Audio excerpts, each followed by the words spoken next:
Okay, well, here is my video diary for, what is today? Wednesday, May 15th, I think, 16th. Anyway, not sure which day it is. I know it's Wednesday.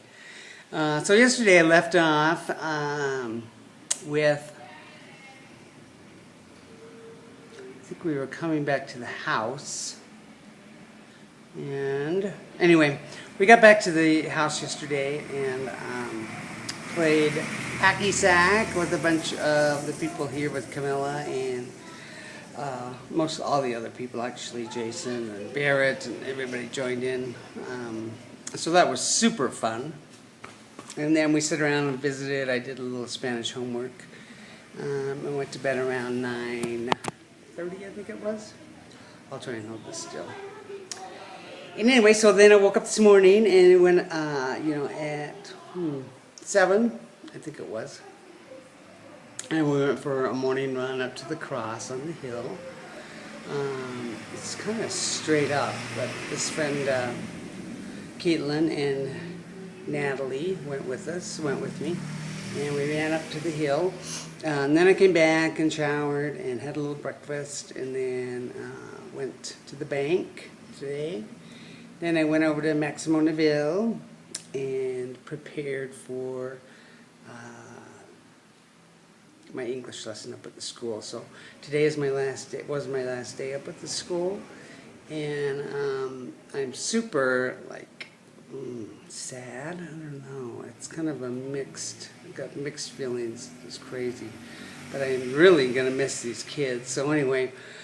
We jump on the shuttle and head up there, and it's raining, and it's always packed. The shuttle's packed, and squealing around the corners, and oh my gosh, it's so much fun to remember. Talked to this nice kid, Alexander, I think in the back of the shuttle. He was 24. Super cute kid, and really very nice. I really enjoyed talking to him. He didn't speak any English, and I barely speak Spanish, but it's amazing how much little words you can do and end up understanding, a lot about somebody. I think he was either going to the university or was a teacher. I'm not quite sure which one, but anyway, it was still fun. So anyway, it's pouring by the time we get up to Santa Maria, and we get out of the shuttle and with our umbrellas, and we're walking through these streets, and there's horse crap and all the urine from the dogs and poop and just dirt and filth running down the streets. And you're walking through it. It's kind of an amazing experience. Water running everywhere. But anyway, my shoes were wet and I was soaked by the time I got to school. But I see all these kids' bright, shiny faces, and they're starting to recognize me. And I go in and, they all say hi and huddle around you. So anyway, we started to teach the lesson. We were teaching the oldest kids first, and I again think they range from 11 to 14, 15, I think. And they're pretty good kids. Luis, I think he's one of the older kids. Sorry for the bus going by. 2 buses. He's one of the older kids, and I seen him drawing, and he wasn't feeling too good, and so, he just kind of looked sad, and I went up to him, and I said, "How you doing?" And he says, he's real honest, and he just says, not doing good, and I says, "Oh, is there anything I can do?" And I said, "What's the matter?" And he just looked at me, and he says, "It's really hard." And he didn't really want to say much more. I asked him if he wanted to talk, but it really tugged at my heartstrings to know that something was really hard in his life and that I wasn't able to help, except for maybe I gave him some homework assignments, and we worked on stuff in class to get his mind off of it. And he slowly came around and started participating. We were teaching about food and some verbs: running, walking, sleeping. We taught some classroom items, some body parts. We're still working on that with them, but As a social worker, you know, I'm not supposed to just terminate without having a little bit more notice, so I kind of felt bad that I didn't do that correctly, but we just sprung it on them that today's the last day we were going to be there, you know, and I think some of them were a little bit sad, but we brought, I stopped at the market on the way up and got them all some strawberries. And so, you know, to them, one strawberry is like a treat. And so we gave them like 2 strawberries each, and you know, they're all just super grateful, and they say thank you. And then we got a group photo with them, and I'm really gonna miss them. There's just some sweet kids in that, sweet kids. So I said goodbye to them, and then they left for the day, and then we go teach the youngest with Rodolfo, Nelson, Alex. There's all these sweet little kids. They must be 7. And so today our lesson was to give them pictures, little cartoon characters of like crocodiles and seals and stuff, and then I let them label them. I helped them figure out which ones was which, and had a word bank up on the board, and so they got to label them, and then we got to sit down and color, and we got some more pictures, and you know, it was very sad thinking that I might be leaving them soon, you know, today. It's just almost ready to cry. But anyway, so that class came to an end, and we passed out some of the strawberries and stickers to the kids, and then, you know, we kind of had to tell them that this was the last day, and it was sad, and I look at these sweet little boys and girls, oh my gosh, they're just so cute, and they just have so little, and it's very sad. So they still stuck around school, but we said goodbye to them, and then we went into our other class, which is the mid, I think there may be 7, 8, 9, 10, something like that. They kind of go by how much they know, not really how old they are. I mean, it kind of does how old they are, but not totally. Then we started playing games. Amanda, our field supervisor, came up, and she kind of helped us.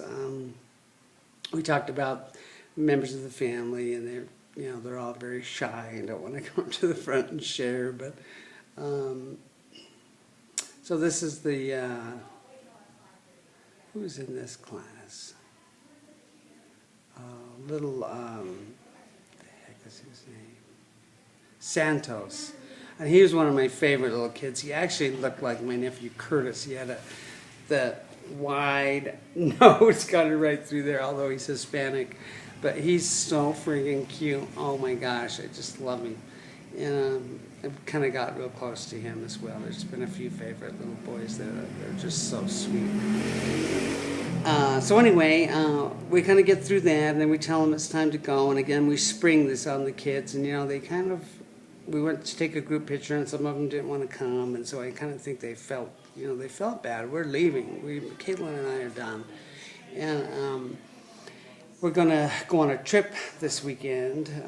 We're going on a weekend trip, so tomorrow night we're gonna hike Pakal, which is a volcano. Sorry, and then we're gonna go away for the weekend. But so anyway, getting back to the classroom. So we give them their strawberries, and then we take the picture. And so we're getting ready to kind of go. We say goodbye, and then the principal, or the guy that started this school, Julio's his name, he come in and said, "Can you wait? Please come here." And so we go into this classroom, and we sit down, and they have a little program prepared for us. Oh my gosh, it was so moving. So these 5 little girls, 6 little girls do this little dance, and the whole school is packed in, like 40, 45 kids are packed in this little classroom. And so these little girls start doing this little dance, and then they've made us these little things that have our name on it that say gracias, and the kids have all painted them. And it's she's very sad. Caitlin and I are sitting there crying while they're doing this little dance. And then, so then all of the kids come up and they give you a hug and say thank you. And then, they ask you if you have anything you want to tell them. And I just kind of told them that, they all mean a lot to me, and that the education is important and for them to keep learning and going to school, because, it might be one of the only things that changes their life. And so all the kids come up, each one of them, one by one, come up and give you a hug, and some 2 hugs, and some hang on you, and and then this 2 weeks up there teaching these kids English is over, and it's pouring rain. It's just been pouring rain up there all day, and all these little kids are just, oh my gosh, I can't even put it into words how sweet these kids are. They got some ratty old shoes, and their brothers or sisters' clothes that they passed down through generation to generation, and they just have nothing, but they have so much joy. Their hearts are so light. I mean, they're just children who have been through so much, but through this time spending with them, I've got to get to know that their life is okay. They have a lot of poverty and things are rough. It's rough. And I'm going to miss them so much, but they're okay up here. I'm going to try and do some stuff for them when I get back. Send some shoes and clothes and maybe some money. I'd like to sponsor one of the kids. It's $2,000 a year to sponsor another bus. To sponsor these kids to go to a private school, but I don't know. We'll see how that goes. So, anyway, it was a very emotional day. We got back, rode the bus, the little shuttle back down, and then we met some friends at Maximo Nivel. And Caitlin and I had been to the bank this morning, so we had our money stashed at Maximo. But we grabbed that, and we went and had a crepe. I had this pesto crepe. It was amazing. And then we went to the market, and I got these cool Crocs. Yes. I know, I can't believe I bought Crocs. Crazy. And then I bought this cool biking gear. Oh my gosh, it's so awesome. I'll have to take some pictures and put it on Facebook. And then we came back and took a taxi back here to Shakina House. That's what it's called, Shakina House. And then played a little hacky sack, and now we're getting ready to eat some dinner. So, again, a very moving day. I'm going to miss those kids so much. I might have to come back down here. Anyway, so I'm going to sign off for now. It's just before dinner on Wednesday, and that's it. Thanks.